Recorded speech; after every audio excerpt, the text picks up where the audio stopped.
अस्सलामुअलैकुम। आज की इस वीडियो के अंदर हम न्यूमेरिकल नंबर 4, 5, 6 सॉल्व करेंगे। तो सवाल हमारे पास है rectangular holding tank 25.0 metre in the length and 15 metre in width is used to store water for short period of time in an industrial plant. If 2980 meter cube water is pumped into the tank, what is the depth of the water? यानी कि हमें water की गहराई निकालनी है और हमें दिया हुआ है वॉल्यूम, यानी कि ये वॉल्यूम है मीटर क्यूब ना, बोला हुआ है कि if 2980 metre cube water is pumped into the tank ना, तो मीटर क्यूब जो है हमारे पास वॉल्यूम की यूनिट होती है, तो इस समय पता चलेगा ये वॉल्यूम है हमारे पास। लेंथ और विड्थ हमें गिवन है, तो डेटा बना लेते हैं। लेंथ हमारे पास आ गई 15 मीटर, विड्थ हमारे पास आ गई 50, ये 25 आ गई और 15 आ गई हमारे पास। वॉल्यूम हमारे पास आ गया 2980 और हमें डेप्थ इसकी निकालनी है, यानी कि गहराई निकालनी है। तो फॉर्मूला हमारे पास होगा volume length multiply by width multiply by depth. सही, तो इन तीनों चीजों को मल्टीप्लाई करा के वॉल्यूम निकलता है। अब ये दोनों चीजें तो हमें पता है मल्टीप्लाई हो रही है, इसको इधर भेज के डिवाइड करा देंगे ताकि हम डेप्थ निकाल सकें। तो ये देखें फॉर्मूला कुछ इस तरीके का बन जाएगा। फिर हम वैल्यूज पुट करा देंगे। ये देखें यहाँ पे हमारे पास वैल्यू आ गई वॉल्यूम के ऊपर 2980, लेंथ की वैल्यू है 25 और विड्थ की वैल्यू 15। तो हमारे पास आंसर आ जाएगा कुछ 7.946 ना, 7.946 आ रहा है। अब लास्ट में जो है 46 आ रहा है उसको थोड़ा हम राउंड ऑफ कर दें तो 5 हो जाएगा मेरे पास 7.95 ना। ये आंसर भी आपका ठीक है, लेकिन बुक का आंसर मैच करने के लिए आप कुछ इस तरह भी कर सकते हैं। तो डेप्थ की जो यूनिट होती है वो मीटर होती है। तो ये हमारे पास रिजल्ट आ गया, तो ये न्यूमेरिकल सॉल्व हो गया। नेक्स्ट चलते हैं। चलिए क्वेश्चन नंबर 5 हमारे पास है find the volume of rectangular underground water tank. एक अंडरग्राउंड वाटर टैंक है रेक्टेंगुलर शेप के अंदर, जिसका हमें वॉल्यूम पता करना है। जबकि हमारे पास जो स्टोरेज है वो है कि भाई 19 point m by 19 1.9 metre by 1.2 metre by 0.8 metre. अब बाय का क्या मतलब होता है? जिस तरीके से हम पाइप की समझ लो पैमाइश कर रहे होते हैं तो हम उसके अंदर बोलते हैं कि भाई ये 2/3 का है। तो 2/3 का मतलब क्या होता है? तो ये 2 मल्टीप्लाई बाय 3। इसी तरीके से यहां पर भी हमारे पास क्या गिवन है, इसको मल्टीप्लाई कराया जा रहा है इससे, इसको मल्टीप्लाई कराया जा रहा है इससे और इसको मल्टीप्लाई कराया जा रहा है इससे। तो इससे हमें क्या पता चलता है कि हमारे पास डेटा के अंदर लेंथ जो गिवन है वो 19 पॉइंट मीटर है, वो यार फिर 19 बोल दिया 1.9 ना, 1.9 मीटर है। और इसी तरीके से विड्थ जो है हमारे पास 1.2 मीटर है और डेप्थ हमारे पास 0.8 मीटर। और हमें वॉल्यूम निकालना है, तो हमें वॉल्यूम का फॉर्मूला पता है कि भाई वो होता है L multiply by W multiply by D ना, यानी कि length multiply by width multiply by depth ना।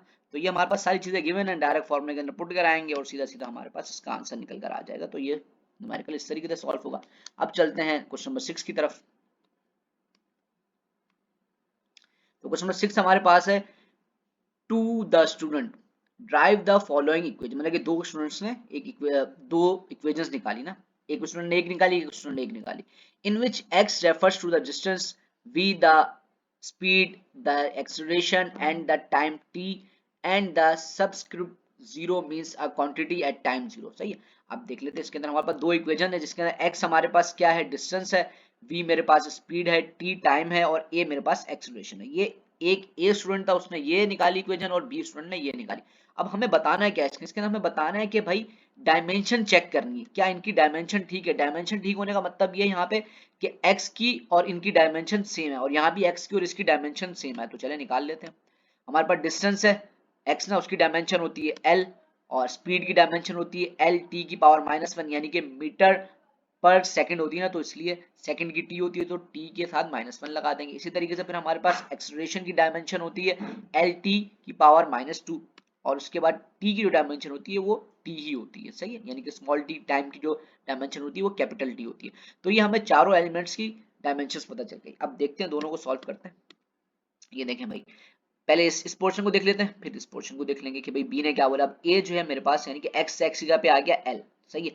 उसके बाद v जो था v की जगह पे यहाँ पे आ गया एल टी -1 यानी कि स्पीड की जगह पे, और यहाँ पे टाइम का स्क्वायर है तो इसका हम t का स्क्वायर कर देंगे तो ये t का स्क्वायर आ गया। उसके बाद फिर +2 a की जगह पे आ गया एल टी की पावर -2 और t आ गया यानी कि सिंपल t। ठीक है, ये आपस में मल्टीप्लाई हो रहे हैं। अब ये देखें ये आपस में जब मल्टीप्लाई होंगे, जब भी मल्टीप्लिकेशन होती है तो पावर्स ऐड हो जाती है। तो ये देखें t की पावर -1 थी, दोनों बेस सेम है ना, t और t ऐड होंगे तो एक पावर 2 थी तो +2 होगी तो पावर क्या बच जाएगी, -1 में से जब 2 जाएगा तो पावर 1 बच जाएगी हमारे पास ना। तो ये देखें इसका जो आंसर आ जाएगा वो क्या आएगा, एल टी की पावर 1 प्लस। अब यहाँ पे देखिए क्या हुआ, यहाँ पे एक पावर 2 थी माइनस में और प्लस में 1 था मेरे पास एक ना, यानी कि इसकी पावर t -2 थी और एक जो t था मल्टीप्लाई हो रहा तो उसमें वो प्लस हो जाएगी पावर 1 ना, एक t मल्टीप्लाई हो रहा तो प्लस कर देंगे।